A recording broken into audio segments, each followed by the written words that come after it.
Hello, friend.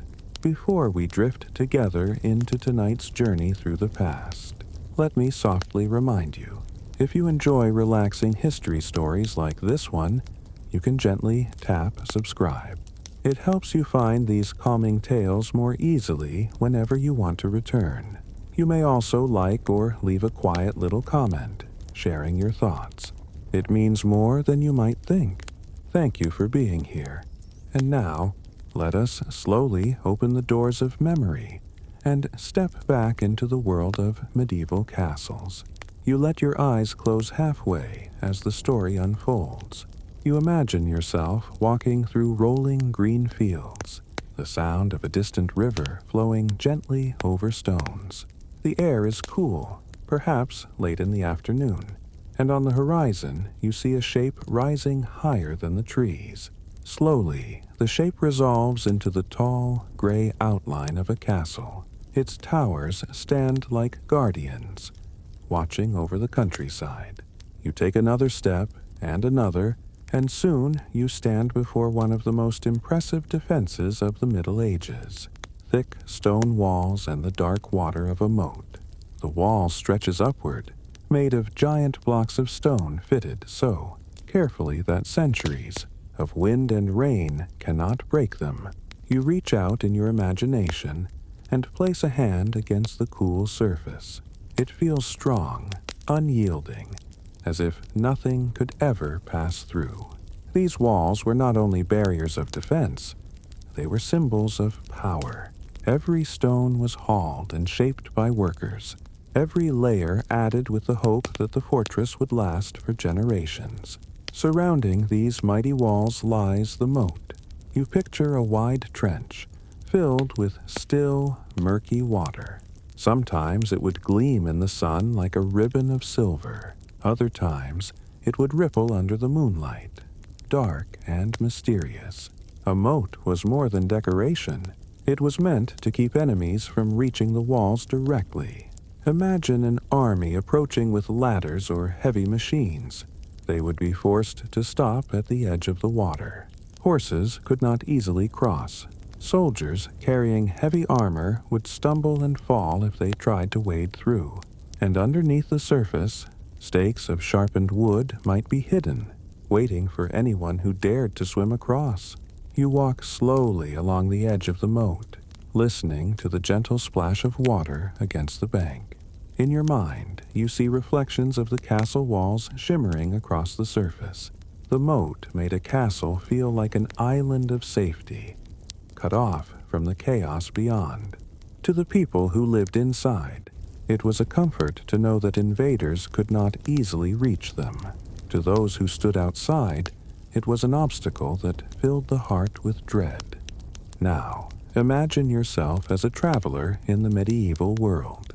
You approach this castle seeking shelter. The road is rough, and dust clings to your boots. From far away, you see the outer wall rising above you like a mountain. The moat glistens in the fading light of day, and you wonder how anyone could possibly break through. The walls are not smooth. They are built with careful lines, rising higher than the reach of any ladder you could carry. The moat spreads wide, forcing you to stop and consider. It is clear why so many attackers would turn back rather than face such defenses. But the moat had another secret purpose too. In some castles, it was connected to rivers or streams, flowing slowly to keep the water fresh. In others, it was stagnant and foul, turning into a swamp that bred insects but kept intruders away. The smell could be sharp, the surface broken by reeds and water plants.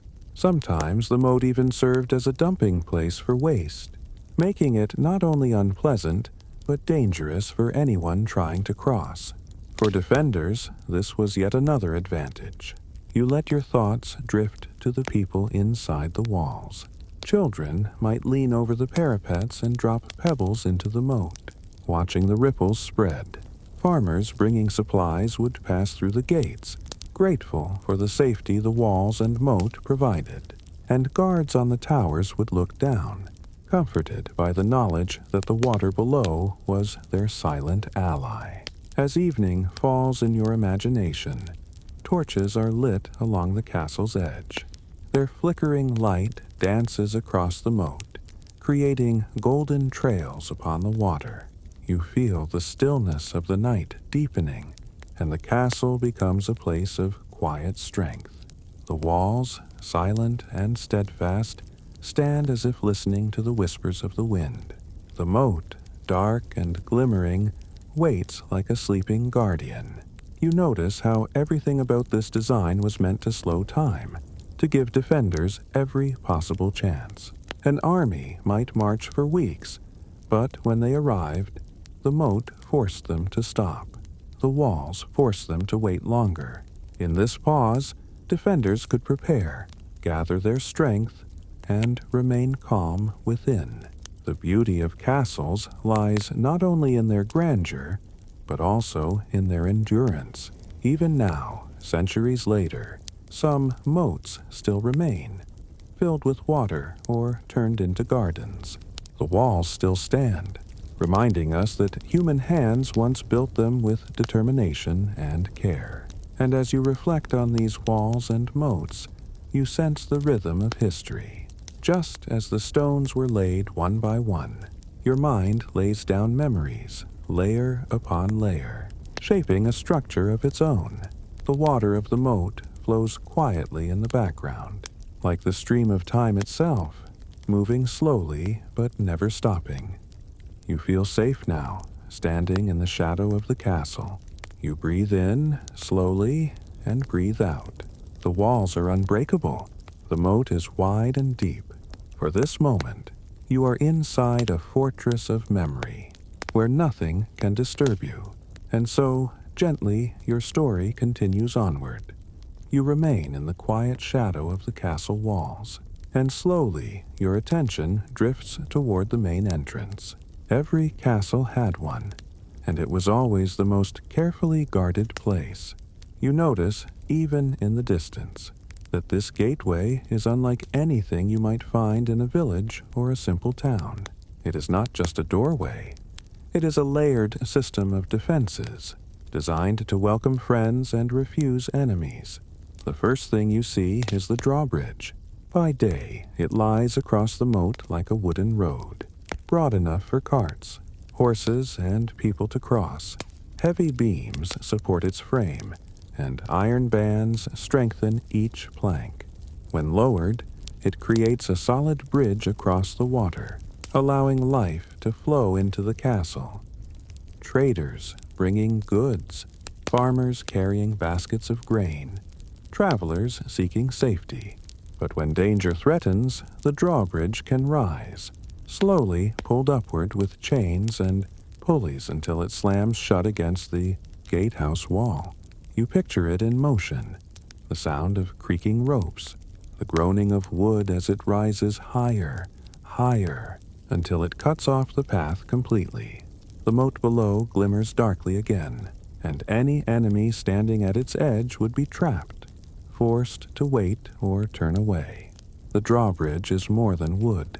It is a gatekeeper itself, deciding who may pass and who must be left behind. Beyond the drawbridge lies the gate.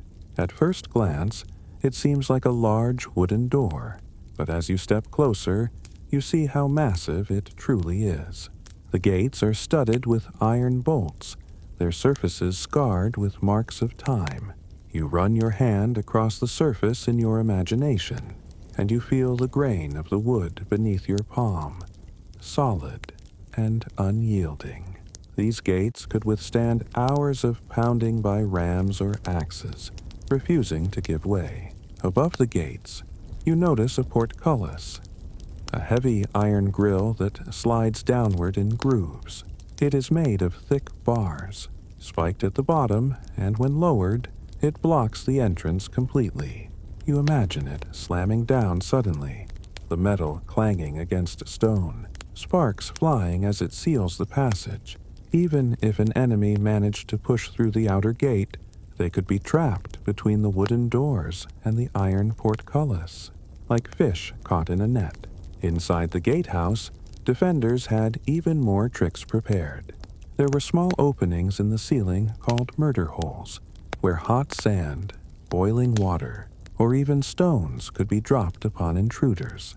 Narrow slits in the side. Walls allowed archers to shoot arrows into the trapped space. The gatehouse was not just an entrance. It was a trap disguised as a welcome. As you stand quietly, imagining yourself as a visitor, you feel the dual nature of this place. To you, as a friend, the drawbridge and gates are symbols of safety. They open to allow you inside, where food, warmth, and shelter wait.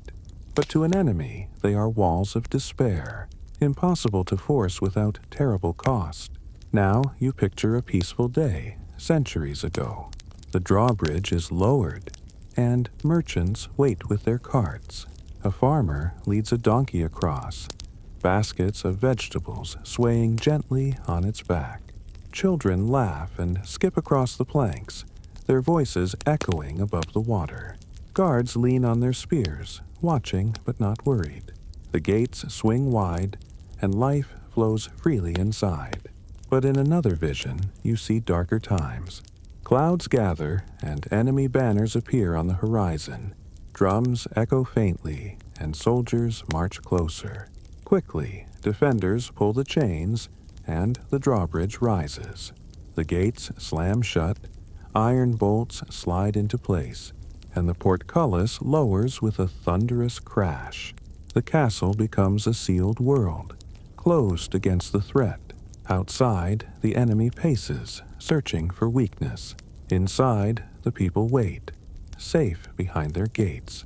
The rhythm of opening and closing was part of life in a castle. Each morning, the gates welcomed the world, and each evening they shut against the night. The drawbridge creaked with daily motion, its wood polished smooth by countless footsteps, and every time it rose or fell, it was a reminder of both the fragility and strength of life within. You walk further into your imagination, stepping through the gatehouse as if you were truly there. You look up and notice carvings in the stone, perhaps a coat of arms, a family crest, or a symbol of power. These gates did not only guard, they announced authority. Passing through them was an acknowledgement of who ruled here, and of the protection they offered. The sound of your footsteps echoes softly in the long tunnel of the gatehouse. The air is cooler here, shaded by stone. You can almost hear the faint hum of voices from centuries ago. The guards on duty, the wheels of carts rattling on wooden planks, the soft calls of merchants greeting one another. Slowly, you emerge into the courtyard beyond, but before leaving the gate behind, you turn back for one last look. The drawbridge rests once again across the water, silent for now, but ready to rise at any sign of threat. The gates stand firm, tall and patient, as if they have all the time in the world. And as the night deepens in your imagination, you realize that this place was not just about walls and moats. The drawbridge and the gates were the heartbeat of the castle, the place where inside and outside met, where welcome and defense balanced against each other. To stand here is to feel both safety and suspense, the gentle rhythm of protection, opening and closing, like the breath of the castle itself.